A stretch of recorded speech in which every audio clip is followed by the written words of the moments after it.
19장 9절에서 21절까지 말씀입니다. 열왕기상 19장 9절에서 21절 말씀입니다. 엘리야가 그곳 굴에 들어가 거기서 머물더니 여호와의 말씀이 그에게 임하여 이르시되 엘리야야 내가 어찌하여 여기 있느냐?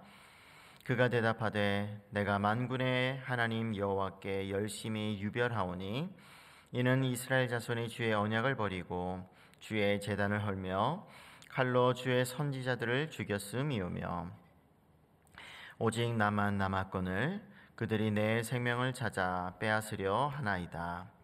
여호와께서 이르시되 너는 나가서 여호와 앞에서 산에 서라 하시더니 여호와께서 지나가시는데 여호와 앞에 크고 강한 바람이 산을 가르고 바위를 부수나 바람 가운데에 여호와께서 계시지 아니하며 바람 후에 지진이 있으나 지진 가운데에도 여호와께서 계시지 아니하며 또 지진 후에 불이 있으나 불 가운데에도 여호와께서 계시지 아니하더니 불 후에 세미한 소리가 있는지라. 엘리야가 듣고 겉옷으로 얼굴을 가리고 나아가 굴 어귀에 서매 소리가 그에게 임하여 이르시되 엘리야야 내가 어찌하여 여기 있느냐? 그가 대답하되 내가 만군의 하나님 여호와께 열심히 유별하오니 이는 이스라엘 자손이 주의 언약을 버리고 주의 제단을 헐며 칼로 주의 선지자들을 죽였음이오며 오직 나만 남았거늘 그들이 내 생명을 찾아 빼앗으려 하나이다.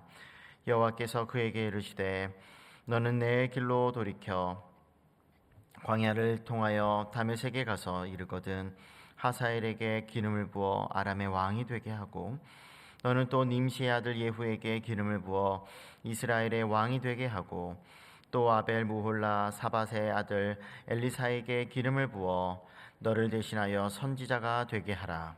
하사엘의 칼을 피하는 자를 예후가 죽일 것이요 예후의 칼을 피하는 자를 엘리사가 죽이리라.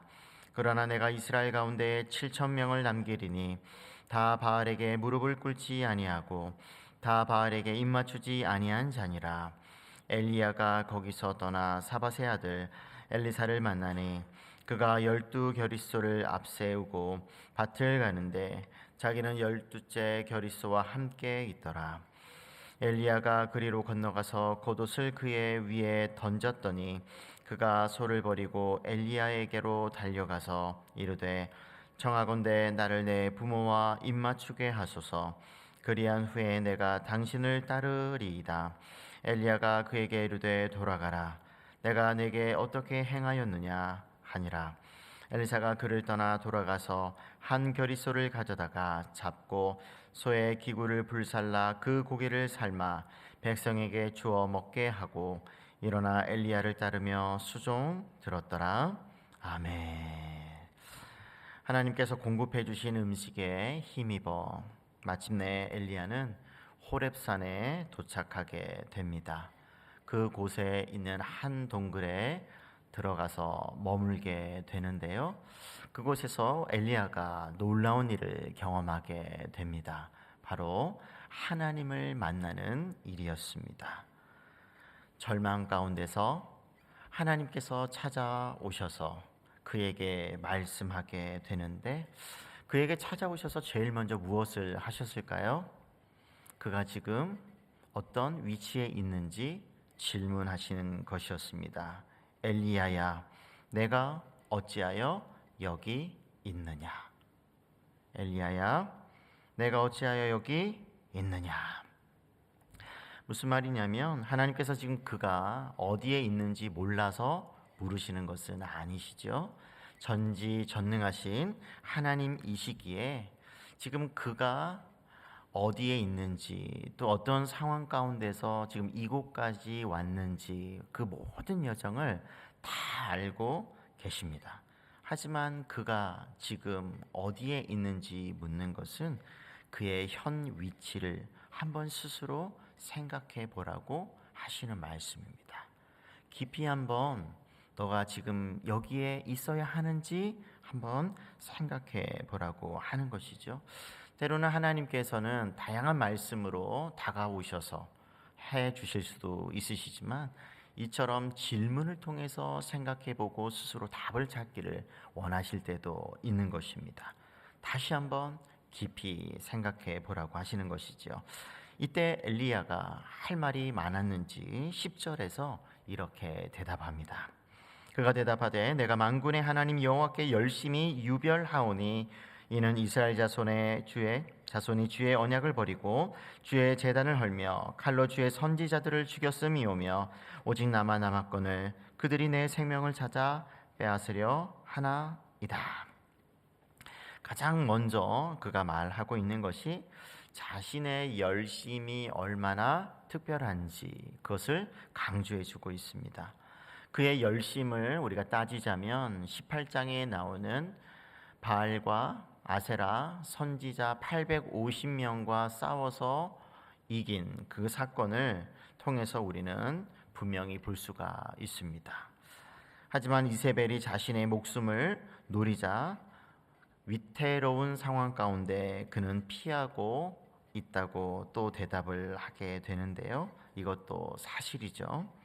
하지만 마지막에 오직 나만 남았거늘 이라고 하는 표현은 왠지 과장된 말로 들립니다. 왜 그러냐면 18장 3절과 4절의 말씀을 보게 되면 이미 오바댜라고 하는 사람을 통해서 그가 100명의 선지자들을 지금 동굴에 숨겨두었고 그가 먹을 것과 물을 공급해주고 있다는 사실을 엘리야도 들어서 알고 있거든요.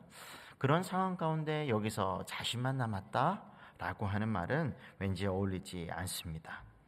이러한 엘리야의 그 답변에 하나님께서는 어떻게 반응하십니까?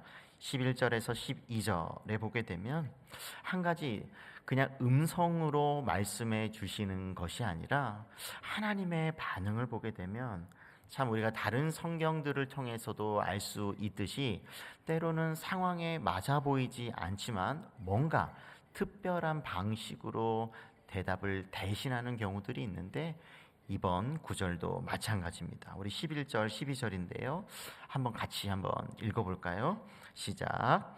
여호와께서 이르시되 너는 나가서 여호와 앞에서 산에 서라 하시더니 여호와께서 지나가시는데 여호와 앞에 크고 강한 바람이 산을 가르고 바위를 부수나 바람 가운데에 여호와께서 계시지 아니하며 바람 후에 지진이 있으나 지진 가운데에도 여호와께서 계시지 아니하며 또 지진 후에 불이 있으나 불 가운데에도 여호와께서 계시지 아니하더니 불 후에 세미한 소리가 있는지라.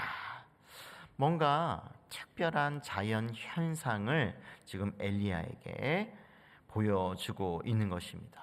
동굴 밖으로 나오라고 하시고 또 여호와 앞에 산에 서라고 말씀하신 후에 마치 과거에 호렙산에서 모세에게 동굴 앞에서 지나가게 하신 후에 하나님을 보여주셨던 것처럼 엘리야에게 하나님께서 지나가시는 것을 직접 보여주시는 것을 볼 수가 있습니다. 우리가 한 가지 하나님께서는 영이시기 때문에 형상이 없으시죠.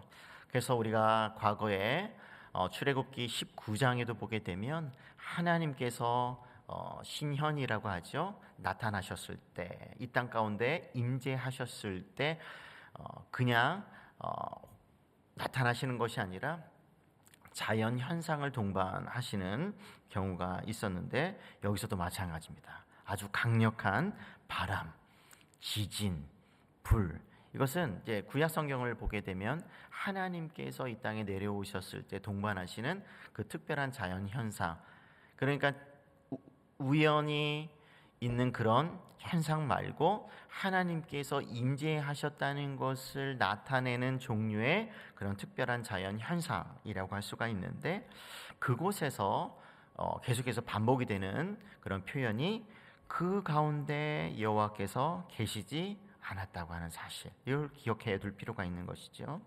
그런데 화려하고 강력하고 또 보여주는 어떤 그런 특별한 그런 현상이 아니라 오히려 맨 마지막에 보게 되면 세미한 음성, 소리가 있었다고 말씀해 주고 있는 것이죠. 그러니까 이것을 왜 엘리야에게 보여주셨을까? 이걸 한번 생각해 볼 수가 있는 거죠.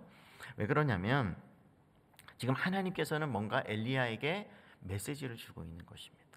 지금 그에게 뭔가 깨닫게 하는 그런 말씀을 지금 보여주는 방식으로 하고 계시는 것이죠.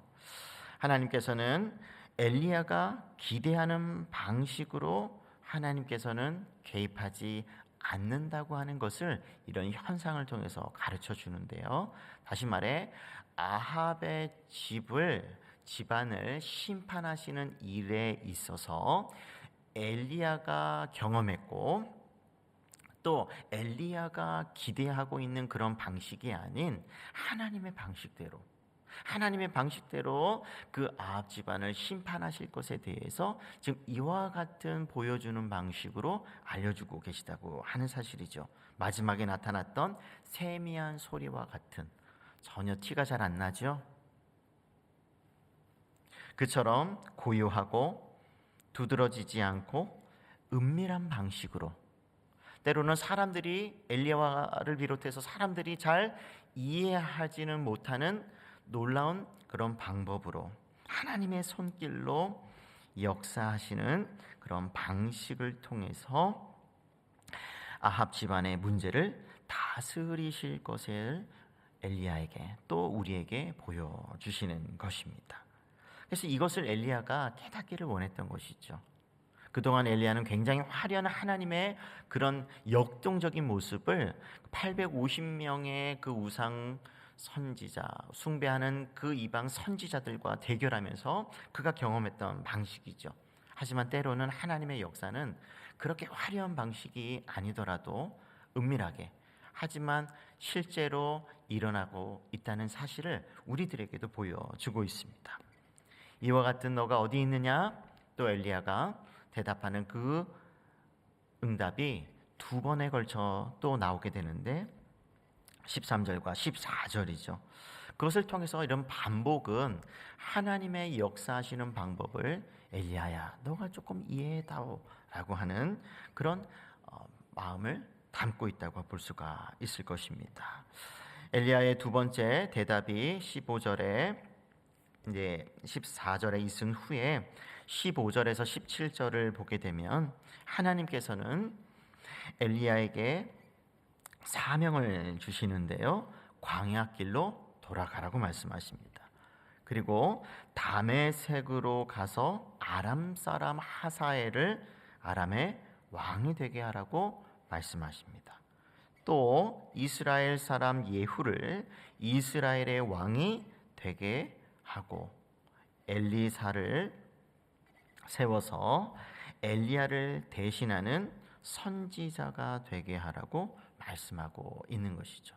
이것이 하나님께서 선택하신 아합 집안을 다루시는 방법이었습니다. 엘리야는 놀라운 기적과 같은 방식이 아니라 하나님께서는 이번에 정치적으로, 외교적으로, 또 영적으로 다방면으로 모든 것을 활용하셔서 하나님께서는 심판하실 것에 대해서 엘리야에게 사명을 주시면서 말씀해 주고 있는 것입니다.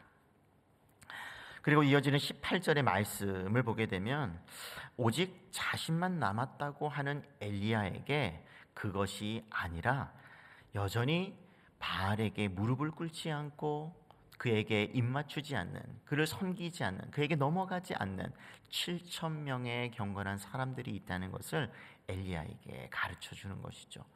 그러니까 엘리야가 7,000명이 있다고 하는 사실을 들어서 알게 되었지 눈으로 보고 경험한 것은 아니었던 것입니다. 이처럼 아무리 구약을 대표하는 위대한 선지자라 할지라도 하나님의 역사하시는 방법, 또 하나님께서 사용하시는 그런 사람들이 얼마나 되는지 모르는 그와 같은 제한 속에서 움직이고 쓰임을 받는다고 하는 것을 알 수가 있죠. 이것을 우리가 오늘날 안다고 한다면 오늘날도 하나님께서 어떻게 역사하실까, 또 누구를 들어서 사용하실까, 여전히 엘리야처럼 제한된 생각, 경험을 가지고 하나님 지금까지 이렇게 역사하셨는데 왜 그와 같은 놀라운 방식으로 하지 않을까, 이런 생각을 잠재우게 되는 것이죠. 또 나만 남고 또 나만 섬기는 것 같은데 알고 봤더니 정말 나보다 훨씬 더 뛰어난 또 수많은 사람들이 어딘가에서 하나님의 그 위대한 역사하심 속에서 쓰임을 받고 있구나라고 하는 사실을 이와 같은 말씀을 통해서 알게 됩니다. 말씀을 정리하겠습니다.